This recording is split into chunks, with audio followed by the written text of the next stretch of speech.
all remember who Tim Pawlenty is, right? He was, I guess about a year and a half ago, 2 years ago, people thought that he was going to be the nominee.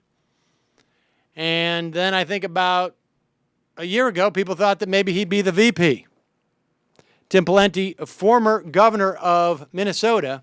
Just a few weeks ago, I thought he was trying out to be a stand-up comic on the at the Republican National Convention. Right, he was very funny. I didn't see it. T-Paw, he got rid of his mullet. Didn't he have a mullet at one point?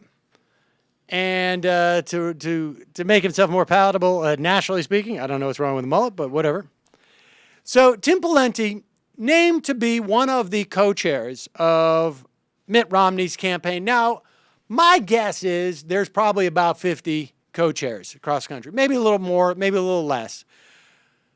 You're not literally running the campaign, but you're out there. You're an important surrogate. And Tim Pawlenty has certainly been out there. We are now 6 weeks away, maybe 7, from the vote. This is crunch time, people. This is the time where you want your co-chairs to go out there. This is the time where you want them to go out there and pound the pavement for you. And, of course, so Tim Pawlenty announced today that, he's going to have to quit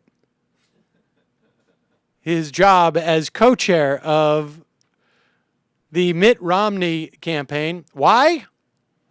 Because he's taking a new job, CEO of the Financial Services Roundtable. What is the Financial Services Roundtable? It is one of the most prominent, basically, bank, financier, Wall Street trade associations that are lobbying regulators to water down the 2010 Dodd-Frank Wall Street reform law. This is one of those guys, one of those institutions that go and pound the government so that bankers do not have any restrictions. And 6 to 7 weeks out from the campaign, Pawlenty has to quit his job as co-chair. You just imagine what's going on in that job interview. Tim, we're prepared to give you the job. Actually, I've got this other thing that I'm committed to until November. You know what? F it. Forget it. I can do this. Yeah, let's start. I'll start tomorrow. Are you sure, Tim? Because if you need a little time. No. Forget it. I get parking, right, with this? You get parking, and can I find out what's on the... And that other gig isn't going anywhere. Yeah, I don't keep... I mean, honestly, that guy's They had promised me I was going to have a different job anyways. I'm just like, forget them. So they're just horrible to work for. I'm happy to leave them. Don't you need to give them 3 weeks' notice? Nah. I mean, maybe. I don't care. Honestly, I really don't care.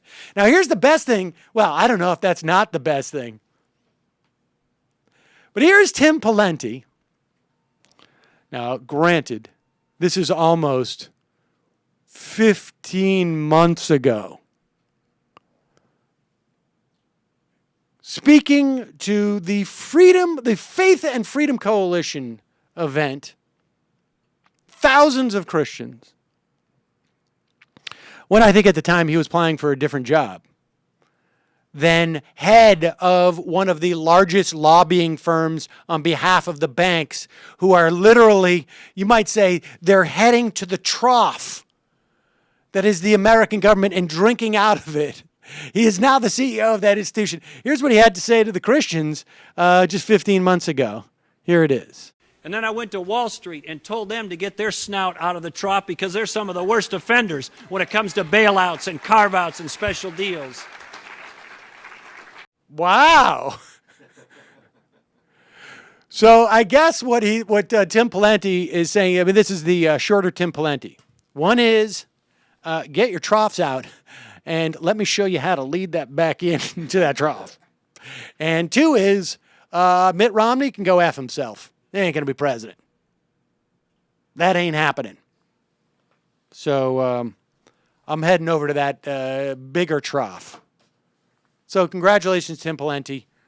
And glad glad to see you basically tell those guys to F off. Couldn't happen to a better group of people than the Romney campaign.